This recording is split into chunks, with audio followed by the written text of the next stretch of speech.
Hey, what's going on everyone? Welcome back to another video. It's your boy Sidhu the Barber, and in today's short but efficient video, we're going to teach you how to modify and or zero gap the Babyliss Gold FX trimmers. These right here are the trimmers, in case you didn't know, but if you're watching this video, you probably do know. Just to clarify, this tutorial will work on these ones too, any variation of the Babyliss Pro trimmers. So yeah, keep that in mind. And the last thing you're going to need is these two tools. They do come with this trimmer when you take it out of the box.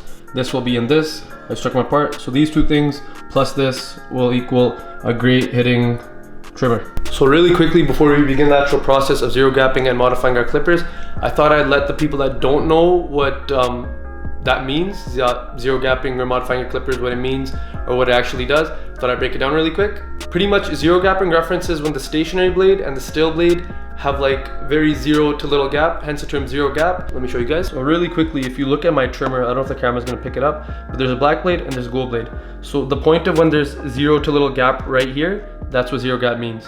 You never want this black blade or like this first blade. I don't know if you guys will be black, I don't know what trimmer you're using, but let's say you're using this one. You never want this blade to be overlapping this one. You always want it to be like equal or less, because if it's more, it's gonna cut people very easily.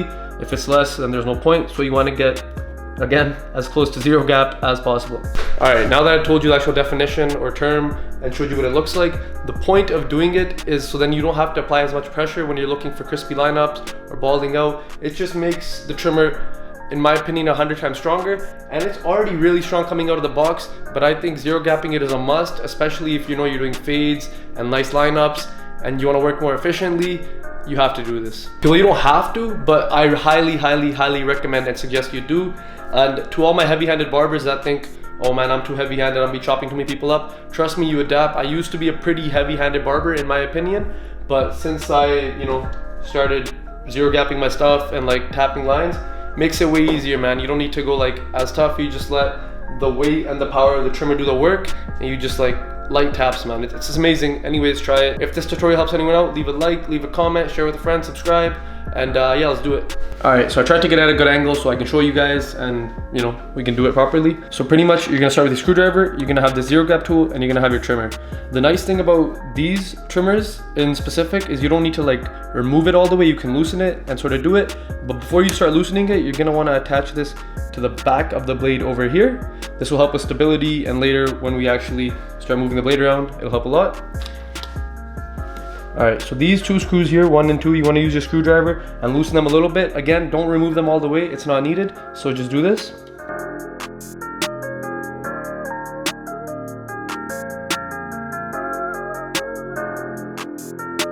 All right, cool, so I've done it now. So you'll know that, it's loose enough when you can start moving the blade around like so. But this is really easy, we're already like 90% there, the hard work's been done. So pretty much you wanna move your blade a little bit, and then you wanna find a flat surface like the one I have here, and you just wanna kinda do that, and then use this part just to make it all even. And then you go back, eyeball it a little bit, put it sideways. It helps if you have like a lighter color in contrast to your blade, so then you can see like if it's overlapping or not easier. But for now, I think it looks good.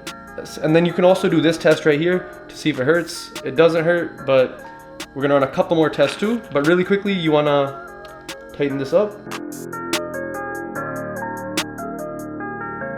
All right, cool. You can remove this now, and then again, just take a look at it. Before you ever use a freshly modified or oh shit. Let me just pick you guys up. Before you ever use a freshly modified or freshly zero gap trimmer or clipper on anyone else, you wanna test it on yourself, on your arm, on your beard, on your face, wherever you wanna do it, just test it out. Don't get discouraged if it didn't zero gap or it bites or whatever the case may be. If you didn't do it correctly, do it again and again and again. Even guys like me, whoever your favorite barber is, the best barber in the world, the worst barber in the world, this has to be done a multitude of times, then you can get the right one and test on your arm. And if you're good to go, you're good to go. Again, if it bites, just redo the process. Maybe don't clamp it down as much, maybe loosen it. It's very easy. Once you get the hang of it, you'll start zero gapping, modifying every clipper, trimmer. If you guys want to see any other modifying, zero gapping videos on any other clipper, leave a comment, send a message, do whatever you need to do. Videos drop every week on Thursday. Since this is a pretty short video, I think we're gonna drop 2 videos next week. So yeah, stay tuned for that. Leave a like, comment, subscribe, share with a friend. Peace.